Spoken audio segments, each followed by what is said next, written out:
Hello YouTube family, இன்னைக்கு லஞ்சுக்கு சாம்பாரும் வெண்டைக்காய் பொரியலும் ரெடி பண்ணலான்னு சமைக்க ஸ்டார்ட் பண்ணிட்டேன். எனக்கு சமைக்கும் போதெல்லாம் பாட்டு கேட்டுகிட்டே சமைக்க ரொம்ப பிடிக்குங்க. இன்றைக்கும் அப்படி பாட்டு கேட்டுகிட்டே சமைச்சிட்டு இருக்கும்போது அடுத்தடுத்து வந்த இந்த 2 பாட்டு என்னை வேற லெவலில் வைப் பண்ண வச்சிடுச்சுங்க. அதில் ஒன்று, யாரடா அந்த பையன், நான் தான் அந்த பையன், அந்த சாங் தாங்க. சும்மா சொல்லக்கூடாது, பிச்சு உதறி தள்ளிட்டாரு. ஆனால் அந்த பாட்டு கேட்கும் போதெல்லாம் எனக்கு டேஜாவு மாதிரி இன்னொரு பாட்டும் ஞாபகம் வருங்க. அது வேற எதுவும் இல்லை, யார் தச்ச சட்டை, என் தாத்தா தச்ச சட்டை தாங்க.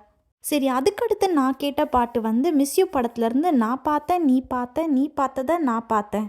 சின்ன வயசுலலாம் எனக்கு பாட்டு எழுத ரொம்ப பிடிக்கும். கவிஞர் கண்ணதாசன் மாதிரியும் வாலி சார் மாதிரியும் பாட்டு எழுதும் மூலியை எனக்கு கடவுளே, நான் வேண்டாத தெய்வம் இல்லைங்க.